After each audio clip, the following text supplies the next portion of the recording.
We had a $50,000 cancellation in a Whistler property. Cleaning manager resigned last night.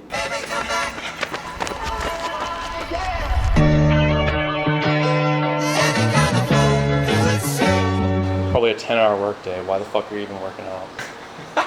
It's been a crazy last year, I'm trying to process still. Sometimes when you had it so good for so long, it's inevitable that you're gonna waste. I liquidated $500,000. I don't even know how I should feel. I got a couple big houses and some wish maybe.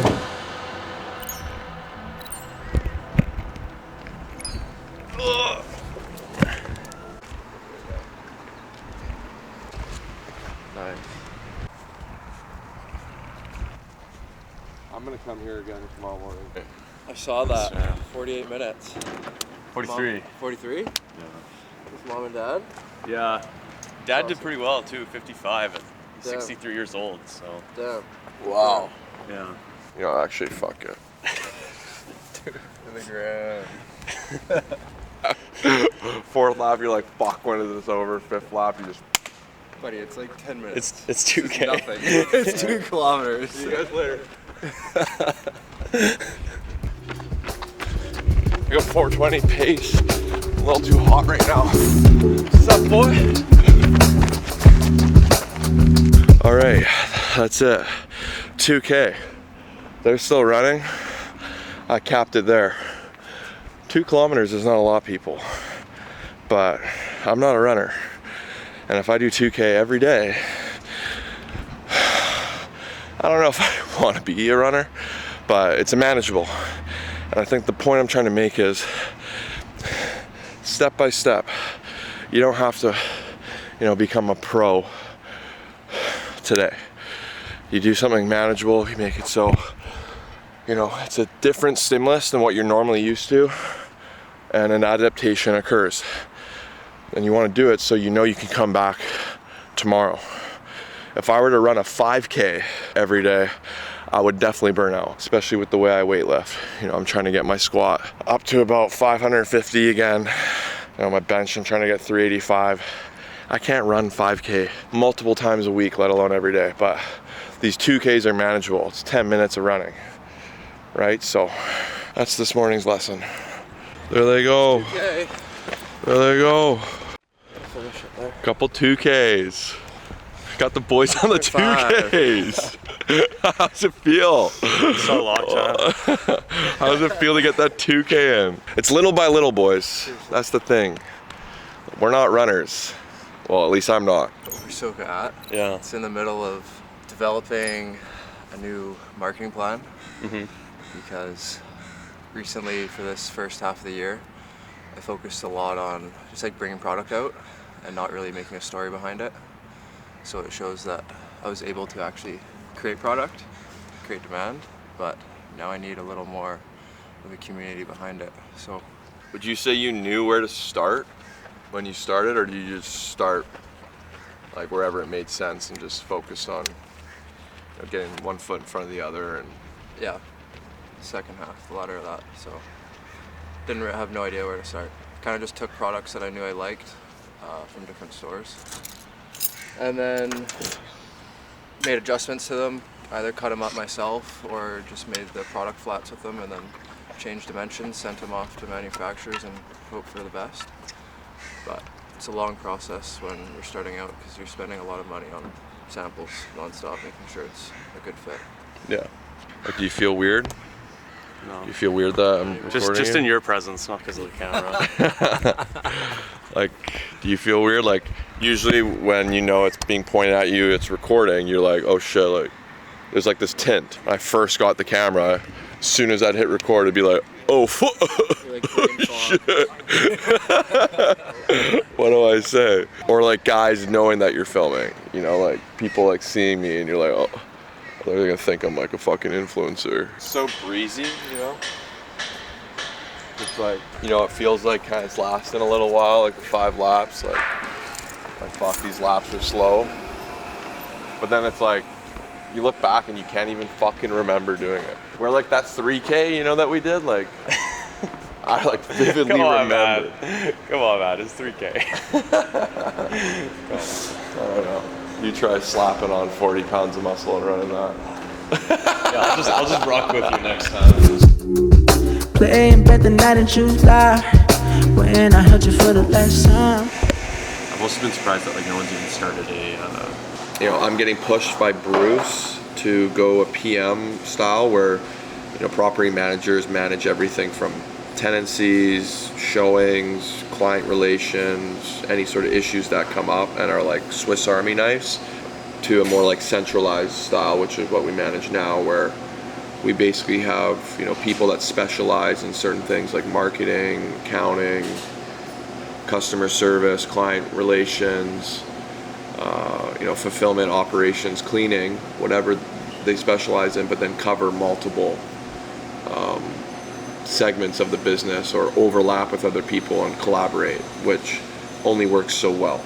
So we have to figure out how, this model of ownership and accountability is going to work in the long term as we go from 300 to 350 doors, 400 doors, 450 doors, 500 doors.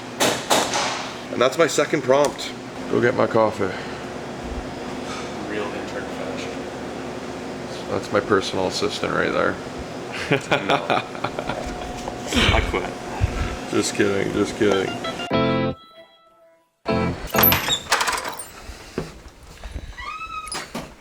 Morning. What's up, guys? Morning. We're gonna meet with Kyung at noon. Yeah, I saw that. Okay. And Brian and Julian. How was FIFA yesterday, Didi? This was like the most insane energy I've seen. Was it yesterday? Colombian people party, but then they lost. Yeah.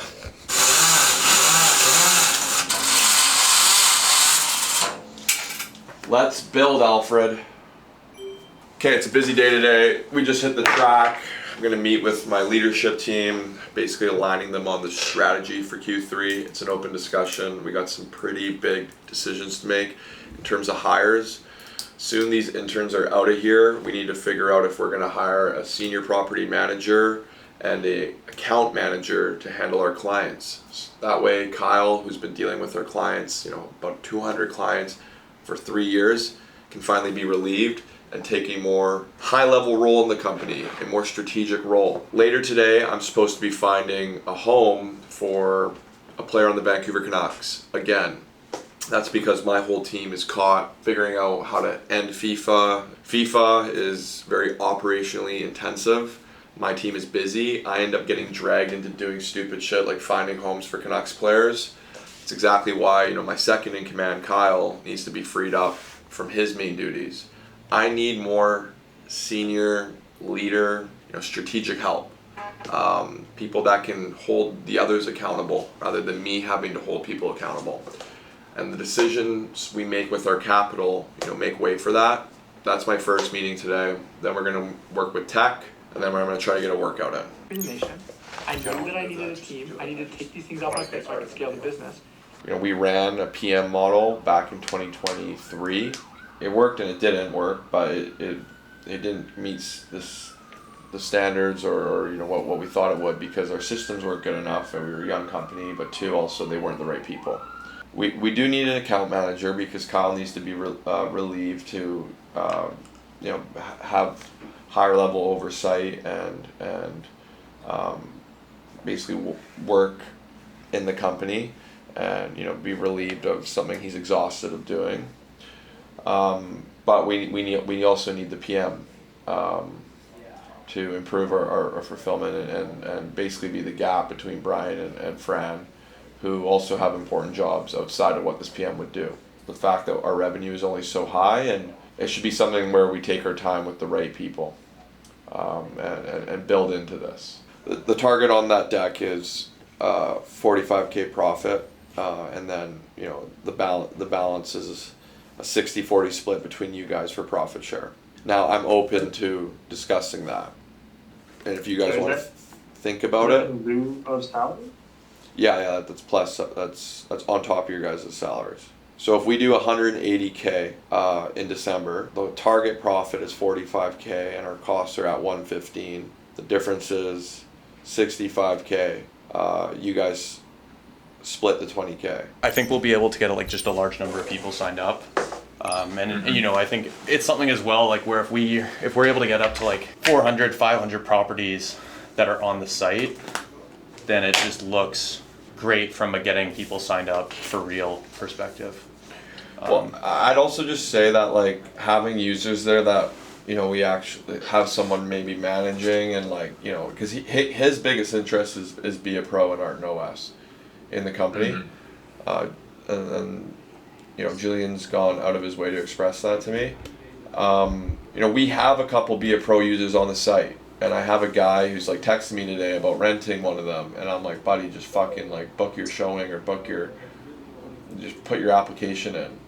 But like, you know, we have showings as a capability on long-term rentals for managed properties, but when I go to the be a pro, it's not there, right? And because we're not even there yet in terms of our UX. Like we haven't really audited like it both, and I guess like I haven't given it enough time, or maybe Keong needs to, you know, meet with you guys and do the audits, because I'm out here fucking doing it all. I've been working out the routing so far, so like we really only have this homepage and listings.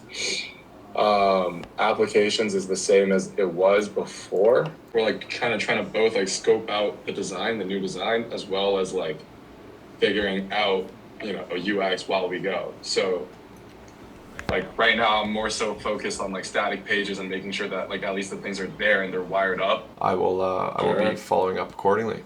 Holy, I'm starving. Playing bet the night and choose life. When I held you for the last time, you promised that your love wouldn't die. And then I'd agree. I think I'm a legitimate, you know, wartime CEO operator, but I'm not like real estate like CEO mogul yet. No. You know, I'm getting there. I'm on the cusp. Like that's what I'm building towards. Yeah.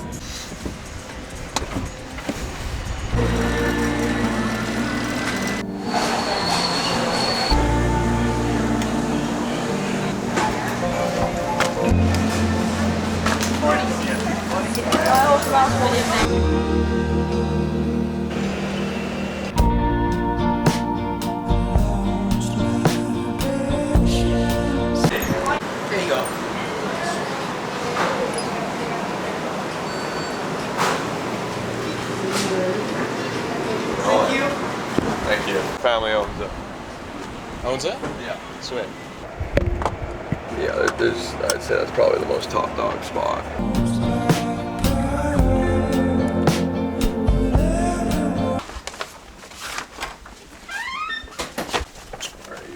Yeah, I'm calling a realtor in regards to placing Luke Shen, a player on the Vancouver Canucks, in a luxury property.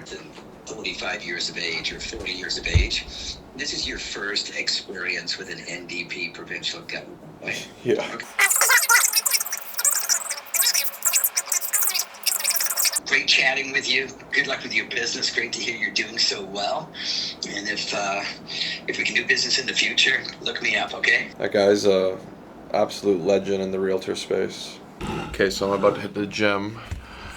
One thing I think that's pretty cool is today we had 10 million in sales for the year, and we're gonna close on 1.8 million in July. We closed June at 1.552. Our all-time record for revenue in a month prior was 1.505. So last month we set a record. This month we absolutely crushed a record, and we hit 10 million on July 8th, 2026, where I think last year we hit 10 million in October or November. So we're pacing ahead. I think we're gonna probably hit 13 million on the year in 2026 and grow about 25%, which, you know, when we started the year, I was in a tough spot, and it wasn't looking like that was gonna happen. No, we just post it. And then just like make it so the hook's good. So $15,000 a month, that's what one of our clients is looking to rent a home for. This is what it looks like. We have a professional athlete client who's willing to spend this amount. That's what it looks like. Whatever we do, I can fucking take like. I'm going like probably 4 times a week, but I'm just getting it done to get it done, so I don't shrink. Otherwise, I'll be same size as you. Fuck you, get out of those. Who that drop that again? Who that drop that again? You tell by the way they dress on the late. A lot easier to get big when you don't really do anything. With that Lamborghini. So I'm exhausted. Doesn't really matter though. We're gonna get into weighted pull-ups. I'm gonna do 90 pounds plus my body weight for a 3x5, 3x6, 4x5, 4x6, really depending on how I feel. And that's the program to start.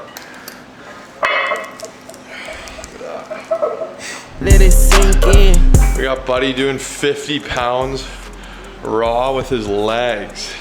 Makeshift ab roller. All I need is a pen. Think I better get rest. Have my patience then. You can tell by the way they dress. You know, you're saying how tired you are. Why are we out here lifting? Well, we're out here lifting because your body, your health is the vehicle that carries your soul. And you're creating habits. You're creating habits that require, investment, sacrifice, but produce ability. No, there's no chance you can hit 350. There's no chance. Yeah, no chance. Especially if you're doing a 100-kilometer race. But a 100-kilometer race finishes in August. You're gonna have to get fat as fuck to make that happen.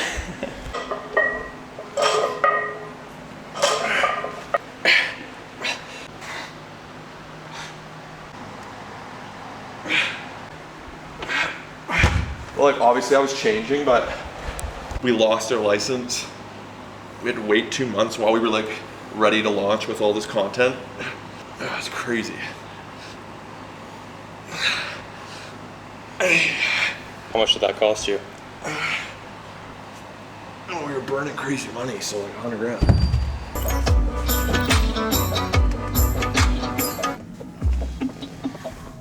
So last night, we had our cleaning manager resign, which is a pretty big operational wild card. It's a 7 days a week job. You are better off speaking Spanish. And now we need a cleaning manager amongst other things. Account manager and property manager. A lot of managers. But like I always say, every challenge is really just an opportunity. I've never actually had someone leave the company and then not end up getting replaced by someone better.